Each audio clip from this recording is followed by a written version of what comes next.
Salam sejahtera kepada kita semua. Kembali lagi kita akan merenungkan firman Tuhan bersama-sama yang sudah kita lakukan selama ini untuk mengenal Allah melalui firman-Nya yang kita baca dari kitab Kejadian sampai pada kitab Wahyu. Nah, kita sudah berada pada kitab 1 Samuel pasal yang kelima. Namun sebelumnya mari kita mohon pertolongan Roh Kudus. Bapa, kami naikkan syukur kepadamu untuk hari yang Tuhan berikan. Penyertaan-Mu sempurna, pemeliharaanmu, kasih sayang-Mu, naungan kuasa-Mu, pertolongan-Mu di segala waktu dan keadaan.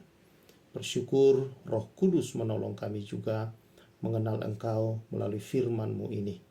Berbicara bagi setiap kami Tuhan, di dalam nama Yesus Sang Juru Selamat yang hidup. Amin. Saudara yang saya kasihi dalam Tuhan Yesus, kita akan membaca bersama-sama 1 Samuel pasal yang kelima. Sesudah orang Filistin merampas tabut Allah, maka mereka membawanya dari Ebenezer ke Asdod. Orang Filistin mengambil tabut Allah itu, dibawanya masuk ke kuil Dagon dan diletakkannya di sisi Dagon. Ketika orang-orang Asdod bangun pagi-pagi pada keesokan harinya, tampaklah Dagon jatuh dengan mukanya ke tanah di hadapan tabut Tuhan. Lalu mereka mengambil Dagon dan mengembalikannya ke tempatnya. Tetapi ketika keesokan harinya mereka bangun pagi-pagi, tampaklah Dagon terjatuh dengan mukanya ke tanah di hadapan tabut Tuhan, tetapi kepala Dagon dan kedua belah tangannya terpenggal dan terpelanting ke ambang pintu. Hanya badan Dagon itu yang masih tinggal.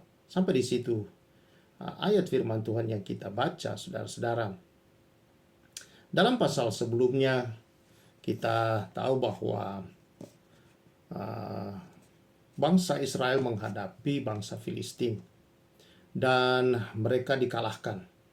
Lalu mereka berpikir bahwa mungkin karena mereka lupa untuk menghadirkan Tuhan melalui tabut Tuhan yang adalah lambang kehadiran Tuhan di tengah mereka. Lalu membawalah mereka mengambil tabut Tuhan dan maju berperang melawan orang Filistin. Tetapi mereka pun dikalahkan. Bahkan mengenaskan bahwa kedua anak Imam Eli, yaitu Hofni dan Pinehas, mati dalam peperangan itu.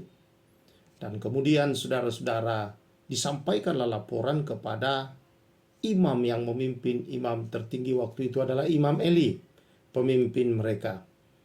Dan ketika Eli mendengar bahwa tabut Tuhan dirampas dari mereka, maka dikatakan Eli terjatuh dari tempat duduknya dan kepalanya lepas dari badannya. Matilah dia. Saudara, keluarga ini mengalami penghukuman akibat kesalahan mereka. Mereka, saudara-saudara, mati akibat dosa yang dilakukan oleh Imam Eli yang hanya membiarkan anak-anaknya yang memimpin pelayanan keimamatan di rumah Tuhan itu, saudara, mengganti ayah mereka yang sudah tua. Nah, saudara-saudara yang saya kasihi, dia tidak menegur anak-anaknya atau memberi hukuman yang selayaknya. Dan anak-anaknya melakukan kesalahan-kesalahan yang sangat fatal. Korupsi, mengambil bagian-bagian yang bukan menjadi bagian para imam. Lalu anak-anaknya melakukan kehidupan yang amoral. Mereka tidur dengan para wanita-wanita yang melayani di pintu rumah Tuhan, melakukan hal-hal yang sangat-sangat, saudara-saudara, di luar daripada hukum Tuhan. Nah, mereka mengalami akibat daripada perbuatan mereka, bahwa mereka mati di dalam peperangan, mati terbunuh. Dan yang mengenaskan lagi, saudara, bahwa tabut Tuhan yang mereka berpikir bahwa akan membawa kemenangan bagi mereka, saudara-saudara, justru dirampas oleh bangsa Filistin. Apakah Tuhan tidak menolong? Apakah Tuhan tidak hadir dengan kehadiran tabut itu? Oh, jelas dia hadir. Jelas dia adalah Allah yang selalu menolong bangsa Israel. Tetapi saudara-saudara, dosa telah menjadi penghalang bagi mereka. Dosa para pemimpin-pemimpin, pelayan-pelayan di rumah Tuhan, ini telah mendatangkan akibat yang sangat-sangat buruk buat mereka. Tetapi saudara-saudara, apa yang terjadi ini juga akan memberikan penjelasan yang cukup dalam buat kita semua. Bahwa Allah yang disembah oleh bangsa Israel itu, yang kehadirannya dinyatakan melalui tabut perjanjian, dirampas oleh bangsa Filistin, saudara. Kemudian bangsa Filistin berpikir bahwa dengan demikian Israel kalah, berarti Allah yang mereka sembah juga adalah kalah oleh Allah mereka. Ini memberi pelajaran yang luar biasa. Seperti yang sudah kita baca, mereka membawa tabut Allah itu ke dalam kuil dewa atau Allah-Allah mereka, dewa-dewa yang mereka sembah sebagai Allah, dan menempatkan tabut Tuhan itu di sana. Dan apa yang terjadi ketika keesokan harinya mereka bangun, saudara-saudara, terjadilah bahwa dewa yang mereka sembah, Dagon itu, sudah sujud menyembah di depan tabut itu, terjatuh dari tempatnya dengan muka tersungkur. Nah, lalu kemudian mereka mengangkatnya kembali. Tetapi apa yang terjadi? Keesokan harinya kembali kejadian yang sama terjadi. Tetapi kepala dan lengan daripada Dagon itu, saudara, copot dari tempatnya, ya. Dan kemudian mereka menjadi takut. Dan terjadi juga bahwa Tuhan melakukan atau terjadilah penghukuman yang tidak mengenakan terhadap mereka. Terjadi borok-borok pada tubuh mereka. Lalu mereka memindahkannya ke Gad, kota Gad. Tetapi terjadi juga di sana. Lalu mereka membawanya ke Ekron. Tetapi orang-orang di Ekron itu menolaknya, berteriak.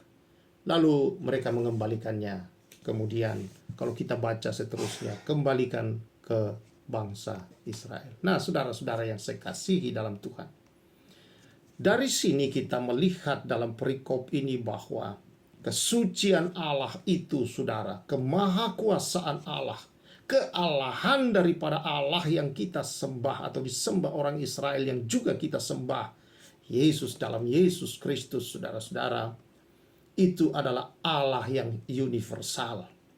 Dia sedang menyatakan diri bahwa dia bukan hanya Allah bangsa Israel yang hanya berkuasa atas bangsa Israel, tetapi dia adalah Allah bagi seluruh bangsa-bangsa lain. Dia adalah Allah atas alam semesta.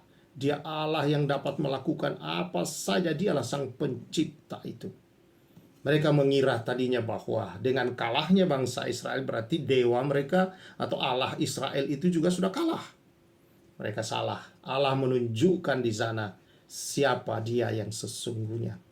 Bahwa tidak ada Allah selain daripada dia yang harus disembah, yang harus dimuliakan dan diagungkan. Saudara-saudara yang saya kasihi di dalam Tuhan Yesus Kristus.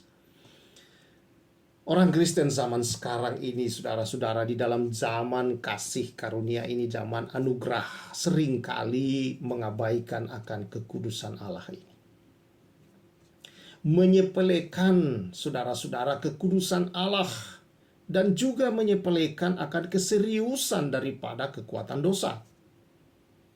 Banyak orang-orang percaya, saudara-saudara yang saya kasihi, tidak lagi menganggap penghakiman Allah itu atau menganggap penghakiman Allah itu sebagai sesuatu yang sudah usang. Allah yang dikisahkan di dalam perikop yang kita baca ini, saudara, adalah Allah yang sama yang kita sembah pada hari ini, yang kita kenal di dalam Yesus Kristus. Dialah yang memimpin kita. Dia juru selamat kita, yang telah menebus kita dari dosa, yang telah membayar hutang dosa kita lunas di atas kayu salib, saudara-saudara. Tetapi saudara-saudara yang saya kasihi di dalam Tuhan Yesus Kristus, penebusan kita, pilihan Allah atas kita untuk menyelamatkan kita, saudara, bukan berarti kita ditebus, bukan berarti kita diselamatkan adalah untuk supaya kita bisa hidup seenaknya kita. Inilah pemikiran-pemikiran banyak orang yang salah tentang kasih karunia Tuhan. Justru Tuhan menyelamatkan kita, saudara, mengeluarkan kita dari dalam dosa, membeli hidup kita lunas dibayar, sehingga kita tidak lagi menjadi hamba, tidak lagi menjadi budak, tidak lagi saudara-saudara berada di bawah kekuasaan dosa, tetapi kita sudah menjadi milik daripada Allah yang adalah kudus, yang adalah suci, yang adalah saudara-saudara benar, sang kebenaran, yang maha kuasa dan penuh kasih. Ketika Dia memilih, memanggil, membeli kita, membebaskan kita dari hutang-hutang kita, saudara, hutang dosa, maka sekarang kita menjadi miliknya. Sekarang kita menjadi anak-anaknya. Dan sebagai anak-anak kita menghambakan diri melayani, memuliakan Dia di segala jalan kita, menyerukan nama Tuhan, memanggil namanya. Di sini menunjukkan kata-kata itu, saudara, adalah menunjukkan bahwa kita di sini dipanggil atau dipilih, diangkat menjadi anak saudara, dan memiliki hati hamba untuk mengabdi kepadanya. Tidak lagi kepada dosa, tidak lagi kepada ketidaksucian, ketidakbenaran, dan ketidakkudusan. Tetapi kita semua telah dilengkapi ketika kita ditebus dari dosa, dibebaskan, dimerdekakan. Maka kita sekarang adalah hamba-hamba Allah. Kita mengabdi kepada Allah. Kita sebagai hamba, sebagai anak-anaknya, saudara-saudara, adalah untuk memuliakan Dia, adalah untuk menyatakan kepada dunia ini akan kekudusan Allah. Dan kita bicara kekudusan Allah berarti ada penghakiman Allah di dalam, ada kasih Allah juga, ada keadilan Allah di dalam, saudara-saudara. Semuanya ada di dalam. Dan itulah maksud Allah menyelamatkan kita, untuk menyatakan kepada dunia akan kasih, kekudusan, kebenarannya, akan penghakiman, pengadilannya, saudara-saudara, keadilannya. Semuanya itulah yang Tuhan berikan kepada kita untuk kita nyatakan kepada dunia melalui kehidupan baru, saudara-saudara. Jadi kita diselamatkan bukan untuk supaya kita hidup seenaknya, tetapi adalah untuk menjadi terang kepada dunia yang dalam kegelapan, untuk menjadi garam kepada dunia yang telah terkontaminasi oleh dosa, saudara-saudara, yang telah mati oleh karena dosa, menghidupkan mereka kembali dengan memberikan kepada mereka satu pengharapan yang baru di dalam Kristus Yesus. Mereka bisa dihidupkan melalui Kristus Yesus yang mati dan menebus umat manusia. Mereka dapat memperoleh hidup yang baru, bukan hanya di sini di dunia, tetapi hidup yang membawa ke dalam kekekalan bersama Tuhan dalam surga kelak. Karena itu, saudara-saudara yang saya kasihi, memperoleh kasih karunia Tuhan artinya, saudara-saudara, kita ditebus dari dosa, kita diselamatkan, dan kita diperlengkapi dengan hidup yang baru, yaitu hidup dalam kebenaran Kristus, hidup dalam kesuciannya, hidup di dalam kekudusannya, dan menjadi terang bagi dunia ini, yaitu menyatakan kekudusan Allah, menyatakan kebenaran Allah, menyatakan kesucian Allah kepada dunia. Ini tugas dan inilah hidup kita yang sesungguhnya. Ini bukan sekedar kewajiban, bukan sekedar saudara, bukan sekedar satu pilihan buat kita, saudara-saudara, bukan. Bukan sekedar bahwa ya itu adalah tanggung jawab orang Kristen, bukan. Inilah kehidupan kita, kehidupan yang baru yang telah diberikan Allah di dalam diri kita. Inilah ciptaan yang baru, manusia yang baru di dalam Kristus Yesus. Bukan sekedar kata-kata, tetapi adalah satu kenyataan. Kematian Kristus bukan sekedar cerita, tapi kematian Kristus adalah satu kenyataan, saudara-saudara, bahwa kematiannya adalah karena menggantikan kita untuk menanggung segala hukuman dosa kita, supaya kita merdeka, dibebaskan dari hukuman itu, dan memperoleh satu hidup yang baru untuk menyatakan kepada dunia akan kebenaran, akan kesucian, kekudusan Allah, kasih dan keadilan Allah bagi umat manusia. agar supaya setiap orang saudara-saudara bisa menjadi takut dan percaya kepada Tuhan dan mereka boleh diselamatkan. Itulah saudara-saudara sesungguhnya hidup kita. Hidup kita orang percaya. Hidup dalam kebenaran, hidup dalam kesucian Allah, hidup di dalam kekudusan, hidup menyatakan kasih dan keadilan Allah, saudara-saudara. Bukan satu kewajiban hidup, bukan satu saudara-saudara hanya sekedar panggilan hidup, pilihan hidup, bukan. Tapi memang itulah status kita saat ini sebagai orang-orang yang telah dibenarkan, dikuduskan oleh kekudusan Kristus, kebenaran Kristus, dan di dalamnya saudara mengandung kasih dan kuasa ilahi, keadilan ilahi. Kiranya kebenaran ini saudara membuka pikiran kita sebagai orang-orang percaya untuk tidak hidup seenaknya sebagaimana yang banyak disalah mengerti orang tentang kasih karunia Tuhan.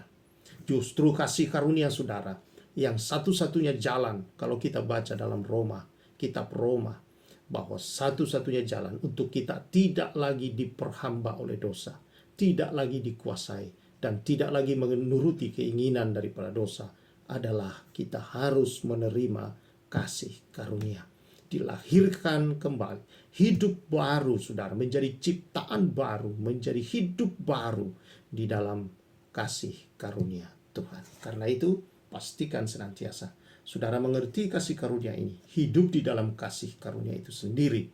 Karena itulah saudara-saudara kehidupan yang tidak dikuasai dosa, yang tidak lagi hidup dalam dosa, dan tidak diperhamba oleh dosa. Puji Tuhan saudara-saudara. Kebenaran ini selalu memberkati kita semuanya. Dan jangan lupa buat saudara-saudara yang terus mengikuti dan mendengarkan akan program kita ini Rema, saudara-saudara, restorasi melalui Alkitab. Dan saudara yang saya kasih, jangan lupa untuk berbagi kepada sahabat, keluarga, teman, dan kepada siapa saja yang saudara ingin membagikannya. Bagikan kepada mereka, saudara-saudara, agar ini menjadi berkat.